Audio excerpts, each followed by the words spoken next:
വീട് വിടാൻ എന്താ കാരണം? ഞാൻ ഭയങ്കര ഒരു ഭക്തിയുള്ള ഒരു കുട്ടിയായിരുന്നു +2 വരെ. എന്നും പള്ളിയിൽ പോവും. ടീച്ചർമാർക്കും എല്ലാവർക്കും ഇഷ്ടമുള്ള ഭയങ്കര പ്രിയപ്പെട്ട അനുസരിക്കുക മാത്രം ചെയ്യുന്ന ഒരു കുട്ടി എന്ന ലെവൽ. കാരണം അതിനപ്പുറത്തേക്ക് എനിക്കൊന്നും അറിയില്ലായിരുന്നു. ശരിക്കും ഞാൻ ഒറ്റയ്ക്ക് നിന്നത് ഡിഗ്രിക്ക് കോട്ടയത്ത് പോയി ജോയിൻ ചെയ്തപ്പോഴാണ്. പള്ളിയിൽ പോകാൻ മടിയായി.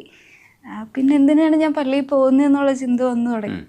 പിന്നെ ഞാൻ ക്വസ്റ്റ്യൻ ചെയ്യാൻ തുടങ്ങി. അപ്പൊ പള്ളിയിൽ പോകാതിരിക്കുമ്പോൾ സ്വാഭാവികമായിട്ട് വീട്ടുകാർ ചോദിക്കുമല്ലോ, നീ എന്താ പള്ളിയിൽ പോകാതെ, എന്നും പള്ളിയിൽ പോയിക്കൊണ്ടിരുന്ന കൊച്ചല്ലേ. ഞാൻ പറഞ്ഞു എനിക്ക് വയ്യ, മടി. പപ്പയുടെ കൂടെ കുറേ ഫ്രണ്ട്സ് ഉണ്ടായിരുന്നു. അവരെല്ലാം മാർഷൽ ആർട്ട് പഠിച്ചവരാണ്. അപ്പോൾ അവരും പ്രാക്ടീസ് ചെയ്യാൻ വരും. അതിൽ സോഷ്യലായിട്ട് ഇടപെടുന്ന 2-3 പേരുണ്ടായിരുന്നു. അതിലൊരാളാണ് മുജീബ് സെൻസായി. ആൾ മരണപ്പെട്ടു ഈ കഴിഞ്ഞ മാസം. അപ്പം പുള്ളി അവരിരിക്കുന്ന ഒരു കോമൺ ടോക്ക് ഉണ്ട്. അപ്പം എനിക്കും വേറെ പണിയൊന്നും ഇല്ലാത്തതുകൊണ്ട് ഞാനും അവരുടെ ഇടയിൽ പോയിരിക്കും. മുതിർന്നവരിയ്ക്കുന്നതിൻ്റെ ഇടയിൽ ഒരു കുരുട്ടടക്കാവുന്ന രീതിയിൽ പോയിരിക്കും അവിടെ. അപ്പം ഇവർ പറയുന്ന എന്തോ വലിയ വലിയ കാര്യം.